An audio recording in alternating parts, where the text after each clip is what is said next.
Space lattice and unit cell. देखो, जैसे एक ईंट होती है और एक दीवार होती है, ईंट से दीवार बनके तैयार होती है, या फिर अगर हम किसी दीवार को तोड़ें तो वहां से हमको ईंटें मिलेंगी, छोटी छोटी कई सारी ईंटें मिलेंगी। वैसे ही किसी भी क्रिस्टल को बनाने के लिए छोटे छोटे यूनिट सेल का जरूरत पड़ता है। तो यूनिट सेल उस क्रिस्टल के लिए एक ईंट का काम कर रही है। तो जब ढेर सारे यूनिट सेल आपस में जुड़ते हैं तो जाकर के बन के तैयार होता है एक क्रिस्टल, या फिर उसे हम लोग बोल सकते हैं स्पेस लैटाइस। ठीक है, या फिर उसे हम बोल सकते हैं लैटाइस। स्पेस लैटाइस भी नहीं, सिंपली लैटाइस बोल लो आप। तो जो यूनिट सेल होता है, एक बार फिर से समझो, जैसे एक ईंट होती है जिससे दीवार बनती है, वैसे ही एक यूनिट सेल होता है जिससे एक लैटाइस बनकर तैयार होता है। ठीक है, वैसे ही उसी से एक लैटाइस बनकर तैयार होता है, क्रिस्टल का एक लैटाइस बनकर तैयार होता है, राइट।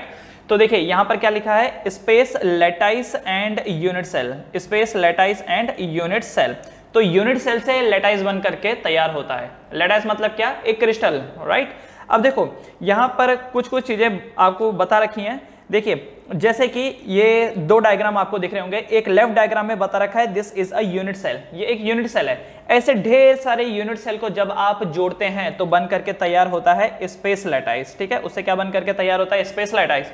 तो देखो राइट साइड वाले डायग्राम में देखो, ये यूनिट दिख रहा है आपको, तो ये एक यूनिट है, एक यूनिट उसके राइट साइड में डालो, एक यूनिट उसके आगे डालो, ऊपर डालो। तो इस तरीके से जब आप उसको अरेंज करोगे तो बन करके तैयार होगा एक लैटाइस। तो यूनिट सेल के कॉम्बिनेशन से बन करके तैयार होता है एक लैटाइस, राइट। अच्छा, कुछ पॉइंट यहां पर दिए हुए हैं तो जरा देखते हैं उसको।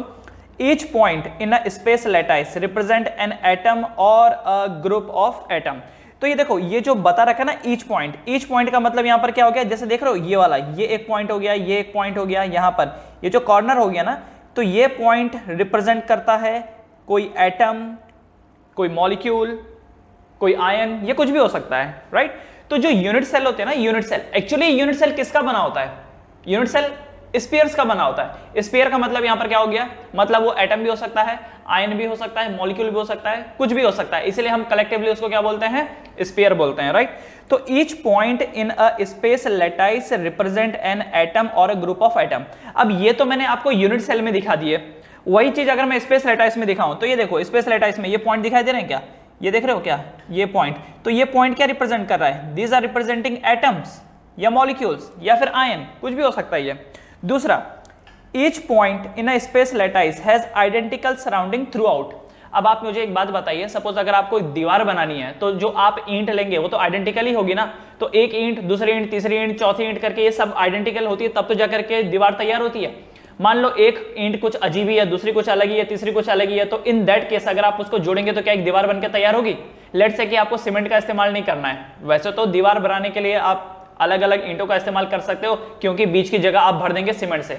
लेट्स से कि सीमेंट नहीं है आपके पास और सिर्फ आपको ईंट को एक के ऊपर एक के ऊपर एक रख करके दीवार बनानी है, और वो तभी पॉसिबल है जब सब आइडेंटिकल होंगे, एक ही जैसे होंगे, तभी जाकर के आप ईंटों को कंबाइन करके एक दीवार बना पाएंगे। ईंट सब अलग अलग है, कोई कैसा है कोई कैसा है, तो क्या उससे दीवार बनेगी, नहीं बन पाएगी। तो इसीलिए यहां पर बोला गया है कि each point in a space lattice has identical surrounding throughout. Identical मतलब सेम सराउंडिंग, तो ये जितने भी पॉइंट्स होते हैं ना, ये सब आइडेंटिकल होते हैं, ठीक है, सेम सराउंडिंग में। उसके बाद a three-dimensional group of lattice point which when repeated in space generate the crystal called a unit cell। देखो आप भले ही इस स्टेटमेंट को पढ़ लो, लेकिन इसका कंक्लूजन जो निकल के आता है वो यही है कि देखो यूनिट सेल किससे बना है, यूनिट सेल बना है एटम से या मॉलिक्यूल से या फिर आयन से। और ये जो यूनिट सेल में एटम, मॉलिक्यूल, आयन होते हैं ना, ये सब एक ही तरीके के होते हैं, ये सब एक ही तरीके के होते हैं। और क्योंकि ये एक ही तरीके के होते हैं तो जो यूनिट सेल बनकर तैयार होता है ये भी आइडेंटिकल होते हैं। और क्योंकि आइडेंटिकल होते हैं तो एक के साथ जोड़ के हम एक बड़ा सा क्रिस्टल लैटाइस खड़ा कर सकते हैं, राइट। तो atom, ion, molecules, whatever you से, ये सब एक ही जैसे होने चाहिए, उससे जो यूनिट सेल बनकर तैयार होता है वो भी एक ही जैसा होता है, और ढेर सारे यूनिट सेल आपस में जुड़ करके क्रिस्टल लैटाइस बना सकते हैं। अब मान लीजिए एक एटम कुछ और है, मॉलिक्यूल कुछ और है, वहां पर आयन कुछ और है, अलग अलग चीजों से यूनिट सेल बना है, तो मानी बात है कि ये जो यूनिट सेल होगा, पहले तो वो यूनिट सेल बनेगा ही नहीं। अगर आपने चलो बना भी दिया तो ये अलग, दूसरा अलग, तीसरा अलग, और उससे आप लैटाइस नहीं बना सकते। तो उसी चीज को एक डेफिनेशन के हिसाब से वो ये बता रहा है ना। उसके बाद the unit cell is described by length of its edge ABC which is related to the spacing between layer and the angle between the edge।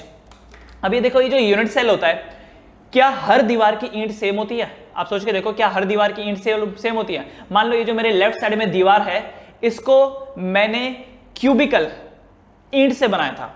अब क्यूबिकल ईंट का मतलब क्या हो गया? एक ऐसी ईंट जिसकी लंबाई भी वही थी, चौड़ाई भी वही थी, हाइट भी वही थी। तो मैंने क्यूबिकल ईंट से इसको बनाया, तो क्या ये दीवार बनके तैयार हुई? यस, ये दीवार बनके तैयार हुई। दूसरी, मैंने ये वाली जो दीवार है, इस वाली दीवार को बनाने के लिए मैंने रेक्टेंगुलर, आई मीन टू से क्यूबॉइडल ईंट का इस्तेमाल किया। क्यूबॉइडल जानते क्या होता है? सी, क्यूबिकल क्या होता है? लेंथ, ब्रेड्थ, हाइट तीनों सेम होती है। क्यूबॉइडल में लेंथ अलग, ब्रेड्थ अलग, हाइट अलग। मतलब लेंथ, ब्रेड्थ और हाइट में से अगर कोई एक भी अलग हो गया तो हम उसे क्यूबॉइडल बोल देते हैं। ठीक है, तीनों सेम तो क्यूबिकल, एंड इन तीनों में से कोई एक अलग तो क्यूबॉइडल। अब इस क्यूबॉइडल ईंट का इस्तेमाल करके मैंने ये वाली दीवार बनाई। दीवार बनी ना? दीवार बनी, यस डेफिनेटली बनी। तो इसका यूनिट सेल अलग है, आई मीन टू से कि इसका जो ईंट है वो अलग है और इस वाले का ईंट अलग है। तो दोनों से मैंने दीवार बना करके तैयार करी है। तो जो ईंट होती है ना, वो अलग अलग डायमेंशंस की हो सकती है, लेकिन अगर आपको पर्टिकुलरली एक दीवार बनानी हो तो एक ही टाइप का आपको यूनिट सेल चाहिए। ऐसे नहीं कि इस दीवार में एक यूनिट सेल कुछ और है, दूसरा कुछ और है, तीसरा कुछ और है, ऐसे नहीं बन पाएगा। ऐसा नहीं बन पाएगा। हमें जो यूनिट सेल लेना होगा वो आइडेंटिकल लेना होगा। इस दीवार को बनाने के लिए मैंने क्यूबिकल लिया, चलेगा? डेफिनेटली चलेगा। इस दीवार को बनाने के लिए मैंने क्यूबॉइडल लिया, चलेगा? बिल्कुल चलेगा। उसी तरीके से जो सामने वाली दीवार है, इसको बनाने के लिए लेट्स से कि मैंने कुछ और ले लिया, मान लो कुछ हेक्सागोनल टाइप का ले लिया, ठीक है, कोई बात नहीं, हेक्सागोनल ले लिया, बनाया मैंने, बना, यस डेफिनेटली बना।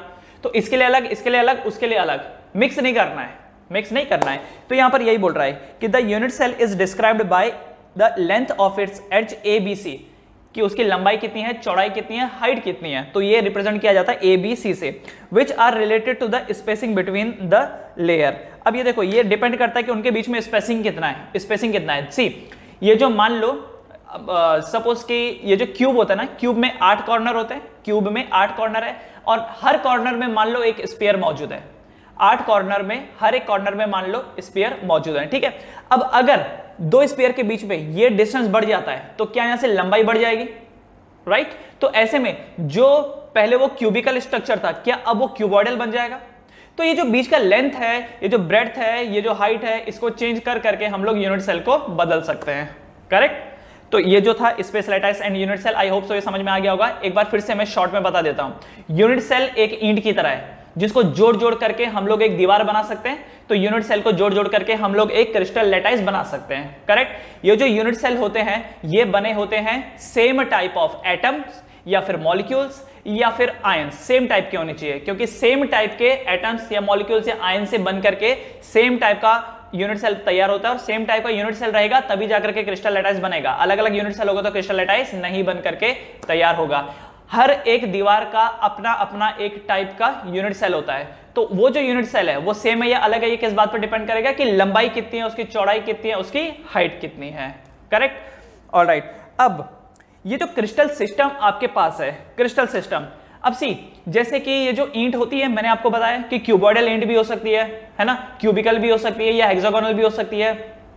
तो ये जो ब्रावियस करके है, इसने 1848 में शो किया from the geometrical consideration that there can be only 14 different way in which similar point can be arranged.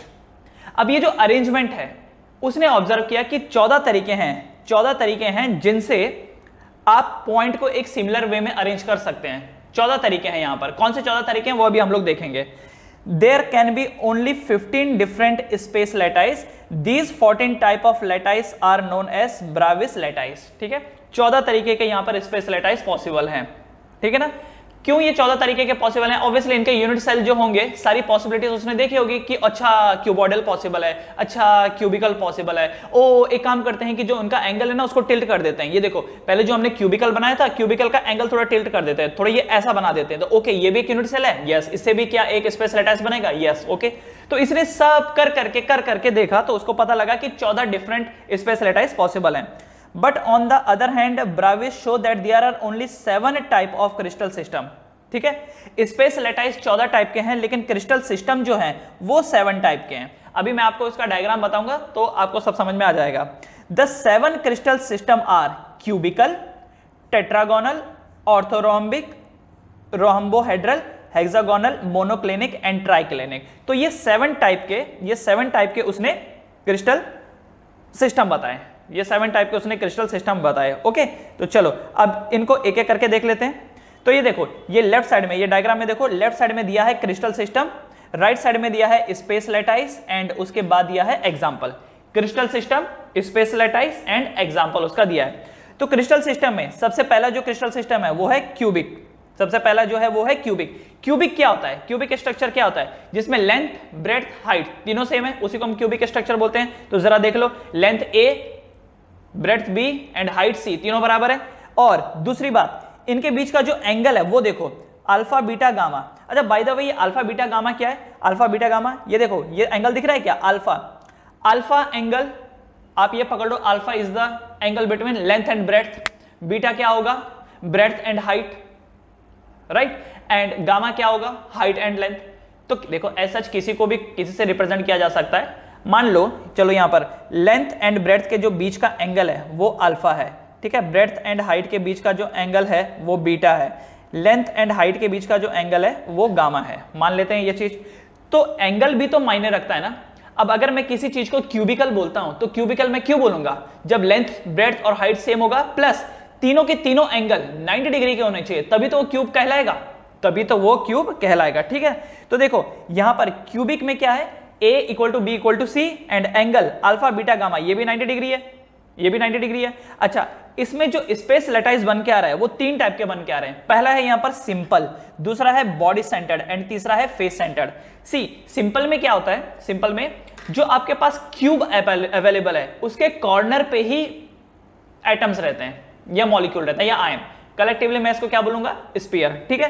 तो ये देखिए, ये यूनिट सेल आपको दिख रहा है सिंपल वाले में। देखो जरा, सिंपल वाले में देखो, जो आपको स्फीयर मौजूद दिखाई दे रहे होंगे वो कहां पर दिखाई दे रहे हैं? देख रहे हो, कॉर्नर पे दिखाई दे रहे हैं, इसलिए इसको सिंपल बोला गया है। सिंपल यूनिट सेल में जो स्फीयर्स होते हैं वो कॉर्नर पे मौजूद रहते हैं। बॉडी सेंटर्ड में जो स्फीयर होते हैं वो देखो कॉर्नर प्लस सेंटर में दिख रहा है। ये देखो डायग्राम में देखो, 8 कॉर्नर है, 4 ऊपर 4 नीचे और एक सेंटर में, राइट, एक सेंटर में। तो कॉर्नर प्लस सेंटर में। एंड फेस सेंटर में क्या होता है कि कॉर्नर पे तो मौजूद है प्लस फेस सेंटर में, फेस सेंटर में दिख रहा है। ये देखो 8 कॉर्नर पे मौजूद है और हर एक फेस का, ये देखो, ये ऊपर वाले फेस का ये हो गया, लेफ्ट वाले फेस का ये, राइट वाले फेस का ये, नीचे वाले फेस का ये, आगे वाले फेस का ये और पीछे वाले फेस का ये। तो देख रहे हो, कॉर्नर हो गया प्लस फेस सेंटर्ड। तो ये क्यूबिक में, क्यूबिक क्रिस्टल सिस्टम में 3 स्पेस लैटाइस बन के तैयार होने हैं, एक सिंपल, एक बॉडी सेंटर्ड और एक फेस सेंटर्ड। और राइट साइड में इसका एग्जांपल दे रखे हैं। क्या क्या एग्जांपल है भाई? एग्जांपल है जैसे इसका लेड, Hg, Ag, व्हाटएवर, जो भी एग्जांपल आपके सामने ये सब दिखाई दे रहे हैं, तो ये उसके हो गए, ठीक है। दूसरा जो क्रिस्टल सिस्टम बताया गया है वो टेट्रागोनल है। अब टेट्रागोनल किसको बोल रहे हैं? कि जब लेंथ एंड ब्रेड्थ सेम है बट हाइट अलग है। लेंथ एंड ब्रेड्थ सेम है पर हाइट अलग है, राइट। और तीनों जो एंगल है वो 90 डिग्री है, तीनों जो एंगल है वो 90 डिग्री है। ऐसे केस में भी 3 कैटेगरी बन रही है। एक सिंपल, मतलब सारे के सारी जो स्फीयर है वो कॉर्नर पे मौजूद है। बॉडी सेंटर्ड, मतलब कॉर्नर पे तो है प्लस बॉडी सेंटर्ड में है, राइट। इसमें देखो आपको फेस सेंटर्ड नहीं दिखाई देगा। अच्छा, क्यों नहीं दिखाई देगा यहाँ पर? क्योंकि जब उसने ढेर सारे एक्सपेरिमेंट किए होंगे, कई सारी चीजों को एनालिसिस किया होगा, तो उसको पता चला होगा कि इसमें बॉडी सेंटर्ड पॉसिबल नहीं है। जैसे ऊपर वाले में तीनों चीज थी, सिंपल थी, बॉडी सेंटर्ड थी, फेस सेंटर्ड थी। तो यहाँ पर उसको सिर्फ 2 ही चीजें मिली, ठीक है। अब ये तो रिसर्च करने वाली बात है, उसने रिसर्च किया तो जाके उसने बताया ना, तब जाकर के उसने बताया कि 7 टाइप के क्रिस्टल सिस्टम है और 14 टाइप के स्पेस लैटाइस है, राइट। उसी तरीके से अगला देखिए, यहां पर है ऑर्थोरोम्बिक। ऑर्थोरोम्बिक में ये जो A है वो B के बराबर नहीं है, B C के बराबर नहीं है, बट तीनों एंगल 90 डिग्री है, राइट। तो अगेन उसमें सिंपल आ गया, एंड सेंटर्ड आ गया, बॉडी सेंटर्ड, फेस सेंटर्ड। अच्छा, सिंपल में तो क्या हो गया कि 8 कॉर्नर पे स्फीयर मौजूद है। एंड सेंटर्ड में क्या हो गया? एंड सेंटर्ड में देखो कॉर्नर पे तो है प्लस एक पेयर ऑफ ऑपोजिट फेस पे है, जस्ट 1 पेयर। एंड सेंटर्ड, ऊपर और नीचे, हो सकता है लेफ्ट और राइट में हो सकता है आगे और पीछे हो, पर एक ही पेयर में होगा, एक ही पेयर में। जैसा फेस सेंटर्ड में क्या होता था, ऊपर नीचे भी है, आगे पीछे भी है, दाएं बाएं भी है, तो 3 पेयर में है ना, तो इसमें सिर्फ एक ही पेयर में है। बॉडी सेंटर्ड में देखो, बॉडी सेंटर्ड में एक सेंटर में है, बाकी सब कॉर्नर पे है। एंड फेस सेंटर्ड में देखो ऊपर नीचे, आगे पीछे, दाएं बाएं, राइट। तो वही फिर आगे जैसे ये रोहेम्बोहेड्रल हो गया, इसी को ही ट्राइगोनल बोला गया है। इसमें A equal to B equal to C है, अल्फा बीटा गामा 90 डिग्री नहीं है। तो ये सारे एग्जांपल उसने यहाँ पर दे रखे हैं, तो इसको एक बार एनालिसिस कर लीजिएगा, इसको पॉज करके इसको एनालिसिस कर लीजिएगा, राइट। उसके बाद एक ये हेक्सागोनल। अब हेक्सागोनल में क्या है, ए बी के बराबर है पर बी सी के बराबर नहीं है, अल्फा बीटा का एंगल 90 डिग्री है एंड गामा का 120 डिग्री है। उसमें देखो यहां पर आपको दो स्ट्रक्चर दिख रहे होंगे, है ना। एक स्ट्रक्चर देखो, आगे वाला देखो, ये देख रहे हो क्या, पहला वाला सिंपल है, कॉर्नर पे ही है। अब हेक्सागोन है तो इसके 6 ऊपर आएंगे स्फीयर, 6 नीचे आएंगे। एंड दूसरे वाले में देखो हेक्सागोन है तो 6 ऊपर 6 नीचे, प्लस एक ऊपर वाले फेस के ऊपर और एक नीचे वाले फेस के ऊपर, राइट। उसके बाद देखो जैसा मोनोक्लिनिक में ए बी सी तीनों इक्वल नहीं है, एंगल अल्फा गामा 90 है पर बीटा 90 नहीं है, तो उसमें देखो सिंपल आ गया एंड सेंटर्ड आ गया। उसके बाद देखो जैसे ट्राइक्लिनिक में ए बी के बराबर नहीं है, बी सी के बराबर नहीं है, तीनों अलग अलग हैं, है ना, और इनके जो एंगल है वो भी अलग अलग हैं, तो इसमें सिर्फ सिंपल ही पॉसिबल है। तो ये उसने एनालिसिस किया। तो ये जो 3 चीज है एक बार फिर दिखा रहा हूं, ये देखो ये जो क्रिस्टल सिस्टम स्पेस लैटाइस देख रहे हो, इस चीज को एक बार एनालाइज कर लेना। दूसरा डायग्राम यहां पर ये है इसको, एंड तीसरा वाला ये। तो जो ब्राविस ने बताया था 7 क्रिस्टल सिस्टम एंड 14 स्पेस लैटाइस, तो ये इस टेबुलर फॉर्म में दिया गया है एंड इस टेबुलर फॉर्म को आपको एनालाइज करना है, ठीक है। तो चलिए आगे बढ़ते हैं। नाउ अब मेन बात पे आते हैं, लैटाइस। ये जो लैटाइस होता है, लैटाइस मतलब क्या, किसकी बात हो रही है, एक क्रिस्टल की बात हो रही है। क्रिस्टल किस चीज से बना है, यूनिट सेल से। क्रिस्टल किस चीज से बना हुआ है, यूनिट सेल से बना हुआ है। तो ये जो यूनिट सेल होता है ये 2 टाइप के होते हैं, ये जो यूनिट सेल होते हैं ये 2 टाइप के होते हैं, एक होते हैं प्रिमिटिव एंड एक होते हैं नॉन प्रिमिटिव। प्रिमिटिव का मतलब कौन, द बेसिक वन। प्रिमिटिव का मतलब कौन होता है, द बेसिक वन। जैसे कई बार आपने सुना होगा कि ये जो शब्द बोला जाता है प्रिमिटिव टेक्नोलॉजी। प्रिमिटिव टेक्नोलॉजी का मतलब है जो पुराने जमाने की टेक्नोलॉजी है, जो पुराने लोग इस्तेमाल किए करते थे, that is the primitive technology. जो नए जमाने के लिए लोग यूज कर रहे हैं वो एडवांस टेक्नोलॉजी हो गया। तो प्रिमिटिव मतलब पुराना, एकदम बेसिक वन, सबसे इजी वाला, सबसे सस्ता।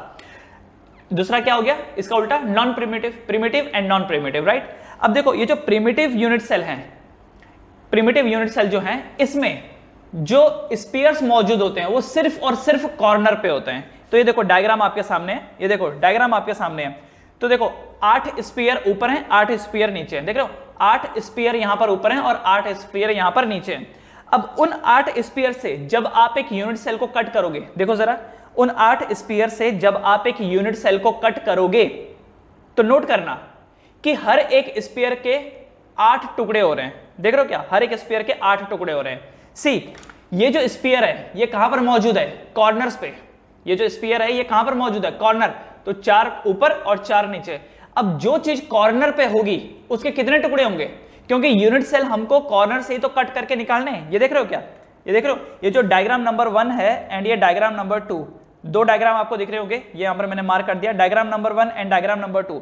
डायग्राम नंबर 1 एक्चुअली दिखा रहा है कि स्फीयर कैसे अरेंज्ड है, पर क्या ये 8 स्फीयर पूरे के पूरे स्फीयर एक यूनिट सेल में आते हैं, नहीं। यूनिट सेल तो तब होगा जब आप इसकी कटिंग शटिंग करोगे और इसको एक बॉक्स फॉर्म में बनाओगे, क्योंकि ये जो बॉक्स बन के तैयार हो रहा है, ये जो डायग्राम नंबर 2 है, ये जो बॉक्स बन रहा है ये एक यूनिट सेल है। तो जरा देखो हर एक स्फीयर के कितने टुकड़े हुए, हर एक स्फीयर के कितने टुकड़े हुए। तो अगर आप एक स्फीयर को अगर आप आधा करोगे, ध्यान से देखो जरा, एक स्फीयर को अगर आप आधा करोगे तो क्या ये आधा स्फीयर हो गया, दिस इज द 1 स्फीयर। आधा करोगे तो क्या ये आधा स्फीयर हो गया। इसको भी और आधा कर दो, तो जब आप इसको और आधा कर दोगे तो क्या ये स्फीयर ऐसा हो जाता है, ये देखो और आधा मतलब 1/4। इसका भी और आधा कर दो तो इसका और आधा मतलब ये जो स्फीयर हो जाता है ये कुछ ऐसा हो जाता है ना, तो ये 1/8। तो देखो हर कॉर्नर पे जो स्फीयर है वो कितना है, ये देख रहे हो, हर कॉर्नर पे जो स्फीयर है वो कितना है, 1/8 है। कितना है, 1/8। अगर यकीन नहीं होता है तो घर पे जाकर के एक मौसम्बी ले लो, उसका पहले एक टुकड़ा करो हाफ, ठीक है, उसके बाद उसका और एक टुकड़ा करो। मौसम्बी को 3 एक्सेस पे काटो, ये काटा आपने एक्स एक्सेस, ये काटा आपने वाई एक्सेस और ये काटा आपने ऐसे जेड एक्सेस, ठीक है। फिर से एक बार देखो जरा, X axis, Y axis, Z axis, तो 3 एक्सेस पे काटो। कितने टुकड़े हो गए उसके, कितने टुकड़े हो गए, 8 टुकड़े हो गए, क्योंकि जो स्फीयर कॉर्नर पे मौजूद है, अब जैसे ये देखो घर की दीवार है, वहां पर कॉर्नर है वो, तो उस कॉर्नर पे जो स्फीयर मौजूद है उसको कितने लोग शेयर कर रहे हैं, ये जो कमरा है ये शेयर कर रहा है, इसके उधर वाला कमरा भी शेयर कर रहा है, उसके भी आगे वाला कमरा, मेरे आगे वाला कमरा, ऊपर का कमरा, उसके ऊपर का कमरा, इसके बाजू वाला जो कमरा था उसके ऊपर वाला, एंड उसके आगे के ऊपर वाला कमरा। बात समझ में आ रही है, थोड़ा थोड़ा समझ में आ रहा होगा आप लोगों को ये चीज, ठीक है, ज्यादा भी मुश्किल नहीं है। तो क्या है यहां पर कि जो कॉर्नर पे प्रिमिटिव वाले में, प्रिमिटिव यूनिट सेल में क्या होता है, कि जो स्फीयर है वो कॉर्नर पे मौजूद है, बट कॉर्नर वाले का जो कंट्रीब्यूशन होता है वो 1/8 का होता है। ठीक है, वो कितना होता है? 1/8 का। तो अब जरा इसको नोट करना, प्लीज नोट दिस डाउन, कि अगर मैं यहां पर बोलूं कि नंबर ऑफ स्फीयर, प्रिमिटिव वाले में नंबर ऑफ स्फीयर कितने हैं, नंबर ऑफ स्फीयर कितने हैं, तो जरा ध्यान दो, नंबर ऑफ स्फीयर कितने होंगे?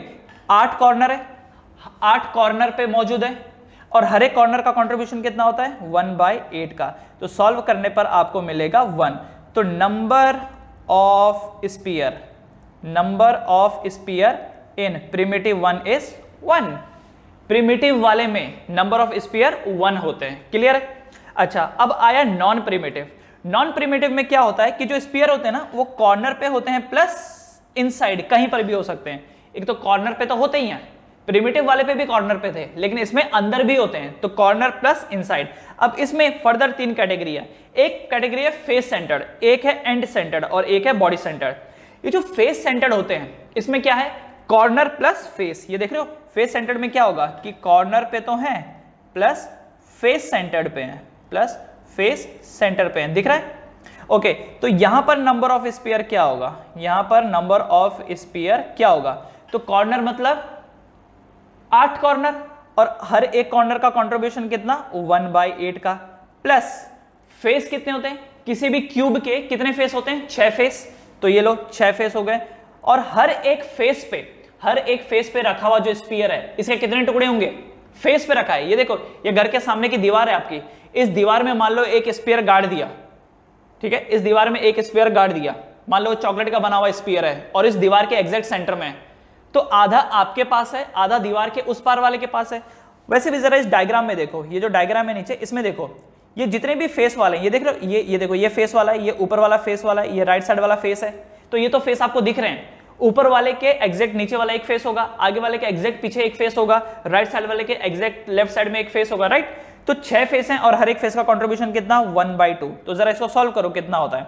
तो 8 से 8 कैंसिल, बचा 1, है ना? ये जो 8 है, 8 से 8 कैंसिल हुआ, तो 8 से 8 कैंसिल पे होने पर बचता है यहाँ पर 1। दिस बिकेम 1 प्लस 2 3 जा 6 हो जाएगा, तो कितना बना ये? 4। सो नंबर ऑफ स्फीयर यहाँ पर कितने बन के आते हैं? 4। कितने बन के आते हैं नंबर ऑफ स्फीयर? 4। क्लियर है ये? अच्छा, यहाँ पर जगह नहीं है मेरे पास लिखने के लिए, इसलिए थोड़ा सा आपको खिचपिच दिख रहा होगा यहाँ पर, बट आई थिंक आपको बात समझ में आ गई होगी कि कॉर्नर 8, हर एक कॉर्नर का contribution 1/8, plus face centred 6 face होते हैं और हर एक फेस का कंट्रीब्यूशन 1/2, तो 1 + 3 दैट इज 4। तो यहां पर the total number of sphere is 4। The total number of sphere in face centred is 4। तो फेस सेंटर्ड में 4 स्फीयर होते हैं। अच्छा, एंड सेंटर्ड की अगर बात करें, एंड सेंटर्ड में, तो एंड सेंटर्ड में जरा नोट करो, तो यहां पर कॉर्नर पे तो है plus 1 pair of opposite face पे है। ठीक है, 1 पेयर ऑपोजिट फेस दिख रहा है। तो कॉर्नर वाले का कंट्रीब्यूशन कितना? 8 × 1/8 है ना, 8 × 1/8 प्लस एक पेयर ऑफ ऑपोजिट फेस है ना, तो ऊपर वाला फेस और नीचे वाला फेस पकड़ो। ये देखो, ये ऊपर वाले फेस पे और एक नीचे वाले फेस पे, तो ऐसे 2 फेस हो गए और हर एक फेस का कंट्रीब्यूशन कितना? 1/2। तो जब आप सॉल्व करोगे तो क्या होगा? 8 से 8 कैंसिल, 1 जा, 2 से 2 कैंसिल, 1 जा, तो 1 + 1 कितना हो गया? 2 हो गया। ठीक है, तो एंड सेंटर्ड वाले में कितने हो गए स्फीयर? एंड सेंटर्ड वाले में 2 हो गए, एंड सेंटर्ड वालों में 2 हो गए। करेक्ट। तीसरा, बॉडी सेंटर्ड। बॉडी सेंटर्ड, अब बॉडी सेंटर्ड वाले को देखो, तो यहां पर कॉर्नर पे है प्लस सेंटर में है, कॉर्नर प्लस सेंटर में है। ठीक है, यहां पर कॉर्नर प्लस सेंटर में है, तो भाई कॉर्नर प्लस सेंटर में है, तो इसका मतलब ये हो गया कि 8 × 1/8 प्लस सेंटर में जो है वो पूरा का पूरा उसी का ही है। भाई इस कमरे को देखो, इस कमरे के बीचों बीच जो स्फीयर रखा हुआ है, इस कमरे के बीचों बीच जो स्फीयर रखा हुआ है पूरा का पूरा इसी कमरे का तो है। तो 8 कॉर्नर पे 1/8 प्लस एक सेंटर वाला है, तो सेंटर वाले को कितने लोग शेयर कर रहे हैं? कोई भी नहीं, वो सेंटर में है तो कौन शेयर कर रहा है? कोई भी नहीं। तो इसीलिए ये सॉल्व करने के बाद वैल्यू आता है 8 × 1/8 से कैंसिल होकर के कितना हो गया? 1, एंड +1 कितना करेंगे? 2, +1 करेंगे तो 2। राइट। तो मॉरल ऑफ द स्टोरी जो हमने देखा, क्या देखा कि ये जो सिंपल क्यूबिक यूनिट सेल होता है, सिंपल वाले में जो नंबर ऑफ स्फीयर बन करके आते हैं वो आता है 1। दूसरा फेस सेंटर्ड, फेस सेंटर्ड में कितना निकल के आता है? 4। तीसरा एंड सेंटर्ड, ठीक है, एंड सेंटर्ड, तो एंड सेंटर्ड में कितना निकल के आ रहा है 2, एंड लास्ट वाला बॉडी सेंटर्ड, बॉडी सेंटर्ड, तो बॉडी सेंटर्ड में कितना निकल के आ रहा है 2। अब अगर कोई आपसे पूछे कि इन चारों में से कौन सा वाला यूनिट सेल होगा जो सबसे ज्यादा स्ट्रांग होगा, सबसे ज्यादा मजबूत होगा, कौन होगा भाई? वही सबसे ज्यादा मजबूत होगा जिसकी डेंसिटी ज्यादा होगी। जो क्रिस्टल जितनी ज्यादा उसकी डेंसिटी होगी वो उतना ही ज्यादा मजबूत होगा ना। जो जितनी ज्यादा से घिरा हुआ है वो उतने ज्यादा के साथ स्टेबल होगा। तो कौन है यहाँ पर सबसे ज्यादा स्टेबल? That is FCC। जो यहाँ पर FCC होगा वो सबसे ज्यादा स्टेबल होगा। क्यों ज्यादा स्टेबल होगा उसकी बात भी समझ लो। सुनो, सिंपल वाले में एक ही यूनिट सेल है, सॉरी सिंपल वाले में एक ही स्फीयर है, FCC वाले में 4 स्फीयर हैं। तो 4 स्फीयर का मतलब क्या हो गया? यहां पर ज्यादा एक आप पकड़ के चलो कि ज्यादा स्फीयर यहां पर इन्वॉल्व है। तो आप अगर एक को निकालने की कोशिश करेंगे तो बाकी 3 आपको रोकेंगे। ये सिर्फ समझने के लिए मैं बता रहा हूं, सिर्फ समझने के लिए कि सिंपल वाले में एक ही यूनिट से एक ही स्फीयर बन के आ रहा है। ओके, आपने निकाल दिया, क्रिस्टल डिस्ट्रॉय कर दिया। FCC को देखो, उसमें 4 इन्वॉल्व है, एक को निकालोगे तो बाकी 3 रोकेंगे, ठीक है ना। उसी तरीके से बॉडी सेंटर्ड एंड सेंटर्ड, उसमें 2-2 ही हैं। तो कुल मिलाकर के FCC वाला जो है उसकी डेंसिटी बहुत ज्यादा बन करके आएगी, उसकी जो डेंसिटी होगी वो बहुत ज्यादा बन करके आएगी एंड वो काफी ज्यादा स्टेबल रहेगा, ठीक है। चलो अब आगे बढ़ते हैं। ये आई होप सो समझ में आ गया, और अगर नहीं समझ में आया है तो what you have to do is एक बार दोबारा से इसको एनालाइज करो, वीडियो को पीछे लेके जाओ एंड दोबारा प्ले करो। चलो नेक्स्ट एक न्यूमेरिकल है आपके सामने। In a crystal system atom X is in corner, ठीक है। तो देखिए एक क्रिस्टल सिस्टम है जिसमें X जो है वो कॉर्नर पे है। X कहां पर मौजूद है? कॉर्नर पे, okay. And atom Y is in face, atom Y जो है वो फेस पे है, एटम Y फेस पे है। तो आपसे बोल रखा है what is the formula, formula क्या है? अब देखो अगर एटम X कॉर्नर पे है तो कॉर्नर कितने होते हैं? 8, और हर एक कॉर्नर का कंट्रीब्यूशन कितना होता है? 1/8। तो सॉल्व करने के बाद ये वैल्यू कितनी आई? 1। इसका मतलब X कितना रहा होगा? 1। Y जो है वो फेस पे है, कितने फेस होते हैं? 6 फेस, हर एक फेस का कंट्रीब्यूशन कितना? 1/2। तो सॉल्व करने के बाद कितना है? 2 3 6। So what is the formula? तो फॉर्मूला ये है कि अगर X 1 है तो Y 3 है, या फिर मैं इसको बोल सकता हूं XY3। The formula is XY3, ठीक है। तो ये बन के तैयार हुआ उसका फॉर्मूला। सिंपल सी चीज है, X कॉर्नर पे था, 8 कॉर्नर होते हैं और हर एक कॉर्नर का कंट्रीब्यूशन 1/8 का है, तो 8 × 1/8। सॉल्व करने के बाद कितना आया? 1। Y जो है वो फेस पे है, तो 6 फेस होते हैं, हर एक फेस का कंट्रीब्यूशन 1/2, तो 6 × 1/2 कितना हो गया? यहाँ पर 3 हो गया। तो X 1 है तो Y 3 है, so this becomes XY3। Clear है? ओके चलो अब अगला देखते हैं। एक और क्वेश्चन है यहाँ पर कि atom A is at corner. Okay, ये जो एटम A है ये कॉर्नर पे है, ठीक है। एटम A जो है वो कॉर्नर पे है। Atom B at edge centre. Okay, ये जो एटम B है, एटम B है यहाँ पर एज सेंटर। एज सेंटर का मतलब क्या हो गया? जरा समझिए, ये मैंने एक यूनिट सेल बनाया, this is the unit cell. तो आपको ऐसा नहीं लगता कि ये जो लाइन है ये एज रिप्रेजेंट कर रही है? एज, एज का मतलब क्या होता है? बॉर्डर। एज का मतलब बॉर्डर, ये दीज आर द बॉर्डर, ठीक है। और इस बॉर्डर के सेंटर में, इस बॉर्डर के सेंटर में मतलब कि ये देखो, ये है एज सेंटर, ये है एज सेंटर, ये है एज सेंटर। देख रहे हो? समझ में आया? ये जो एक तो हो गया कॉर्नर, एक तो हो गया कॉर्नर, फिर फेस, कॉर्नर हो गए, फेस हो गए। ये जो लाइन बन के आती है ना, this is called as edge. ये जो मोबाइल है, लेट्स से मेरे हाथ में जो मोबाइल है, तो ये जो है ना इसको एज बोलते हैं, ये एज है। तो इस एज के सेंटर में, तो ए जो है वो कहां पर है? कॉर्नर पे। बी एज सेंटर में, एंड जो सी है वो है सेंटर ऑफ द क्यूब, ठीक है, सेंटर ऑफ क्यूब। तो बताओ फॉर्मूला क्या है? तो चलो देख लेते हैं। ए अगर कॉर्नर पे, तो 8 कॉर्नर होते हैं, हर एक कॉर्नर का कंट्रीब्यूशन 1/8। तो सॉल्व करने के बाद वैल्यू कितनी आती है? 1। सॉल्व करने के बाद वैल्यू आती है 1। बी कहां पर है? एज सेंटर में। बी जो है वो एज सेंटर में। कितने एज होते हैं? जरा काउंट करो यहां पर कितने एज? 4 एज ऊपर, 1 2 3 4, 4 एज नीचे, 1 2 3 4। ओके, कितने हो गए? 8। अब देखो 4 एज साइड में भी तो होंगे, 9, ये 10, ये 11, ये 12। दिख रहा है? 12। तो 12 एजेस होते हैं। देखो इधर मेरी तरफ देखो, एक सामने वाला, 2 3 4, 4 ऊपर 4 नीचे। ये देखो ऐसा देखो, 4 एज ऊपर 4 एज नीचे। दिख गया? 4 और 4 8। अब ये भी तो होगा कनेक्शन वाला, ये देखो 1 2, ये यहाँ से 3, यहाँ से 4, दिख रहा है? तो कितने हो गए? 4 ऊपर 4 नीचे 8 और 4 साइड में 12, तो 12 एजेस हो गए यहाँ पर। तो 12 एज हो गए और हर एक एज पे जो एटम रहेगा उसका कंट्रीब्यूशन कितना? हर एक एज वाले का कंट्रीब्यूशन कितना होता है? एक एज वाला जो है वो कितने लोग शेयर करते हैं उसको? 4 लोग। तो एज का कंट्रीब्यूशन होता है 1/4। तो सॉल्व करने के बाद ये कितना आता है? 4 3 = 12। तो इसका मतलब बी कितना है? 3 है। Centre of the cube, centre of cube क्या? उसका तो 1 ही होगा, ऑब्वियसली कंट्रीब्यूशन उसका 1 ही होता है, एक ही होता है, सेंटर भी एक होता है और उसको कोई शेयर भी नहीं करता, तो 1 ही है। तो ये हो गया 1। So what is the formula? तो फॉर्मूला हो गया A1 B3 C1, मतलब कि A B3C। This is the formula of this, जो भी इसमें पूछा गया है, ठीक है? ये यूनिट सेल का फॉर्मूला है, AB3C, करेक्ट। एक चीज मैं यहां पर आपको याद दिलाना चाहता हूं, जो कॉर्नर पे होते हैं, लिख लो, जो कॉर्नर पे होते हैं उनका कंट्रीब्यूशन 1/8 का होता है। जो कॉर्नर पे हैं उनका कंट्रीब्यूशन 1/8 का होगा, ठीक? जो कॉर्नर पे हैं उनका कंट्रीब्यूशन 1/8। जो फेस पे हैं, ठीक है, जो फेस पे हैं, obviously face centred, contribution 1/2। Contribution उसका कितना हो गया? 1/2। जो बॉडी सेंटर्ड में है, जो बॉडी सेंटर में उनका कंट्रीब्यूशन 1। जो एज पे हैं, ऑब्वियसली एज सेंटर ही होगा, तो इनका कंट्रीब्यूशन 1/4। तो ये चीजें आपको ध्यान में रखनी है न्यूमेरिकल सॉल्व करने से पहले, ठीक है? चलिए आगे बढ़ते हैं। ये देख लीजिए, एक बार देख लीजिए, पॉज करके देख लीजिए, इसको देख लिया? चलो आगे बढ़ते हैं। Now next question, atom A is present in the corner. Okay, ये जो ए है ये है कॉर्नर पे। Atom B is at face centred, ये लो, बी जो है वो फेस सेंटर्ड पे है, बी जो है वो फेस सेंटर्ड में है।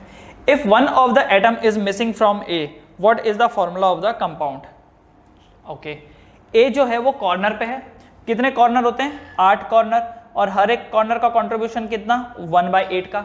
ये आइडियल केस में ये होना चाहिए, लेकिन क्या बोल रखा है कि if one of the atom is missing from A, एक एटम यहां पर मिस्ड है, मतलब कि जो ये 8 × 1/8 होना चाहिए था, ये 8 × 1/8 ना होकर के ये क्या होगा? 7 × 1/8। क्या होगा ये? 7 × 1/8। क्योंकि क्या बोल रखा है कि if one of the atom is missing from A, A कहां पर है? कॉर्नर पे है। ए जो है वो कॉर्नर पे है, 8 कॉर्नर होते हैं। अब एक अगर मिसिंग है तो इसका मतलब 7 ही कॉर्नर पे है, तो 7 कॉर्नर का कंट्रीब्यूशन कितना होगा? 7 × 1/8, है ना? इसका मतलब ए कितना है? 7/8 है। बी जो है वो फेस सेंटर्ड में, फेस कितने होते हैं? 6, और हर एक फेस का कंट्रीब्यूशन 1/2। तो सॉल्व करने के बाद ये वैल्यू कितनी आती है? 3 आती है। तो इसका मतलब ए है 7/8 और बी कितना है? 3। तो क्या फॉर्मूला होगा? ये फॉर्मूला होगा ए 7/8 एंड बी 3। बट आप एक चीज देखो, ये फ्रैक्शन में आ गया। क्या इस फ्रैक्शन को हम लोग एक परफेक्ट नंबर में चेंज कर सकते हैं? एक होल नंबर में चेंज कर सकते हैं? क्या हम इसको चेंज कर सकते हैं? यस, कर सकते हैं। कैसे करेंगे? देखो, ये जो 3 है ना, इसका डिनोमिनेटर आप 8 कर दो। ये जो 3 है इसका डिनोमिनेटर 8 कर दो। कैसे? मल्टीप्लाई 8 डिवाइडेड बाय 8, है कि नहीं? Multiply 8 divided by 8। तो इससे क्या होगा? ये जो a है ये बना 7/8 एंड जो b है वो बना 24/8। 24/8। तो दोनों का जो डिनोमिनेटर है उसको उड़ा दो, हटा दो, क्योंकि दोनों के पास सेम डिनोमिनेटर है। और हम तो बेसिकली रेशियो की बात करें ना, हम तो रेशियो की बात करें तो रेशियो में जो कॉमन होता है उसको कट कर सकते हैं। तो ये बना A7B24, A7B24। So this is the formula for this unit cell, ठीक है? ये जो कंपाउंड है, ये जो यूनिट सेल है, ये इसका फॉर्मूला है। क्या? A7B24, A7B24। क्लियर है ये चीज क्लियर है? चलिए फिर आगे बढ़ते हैं फिर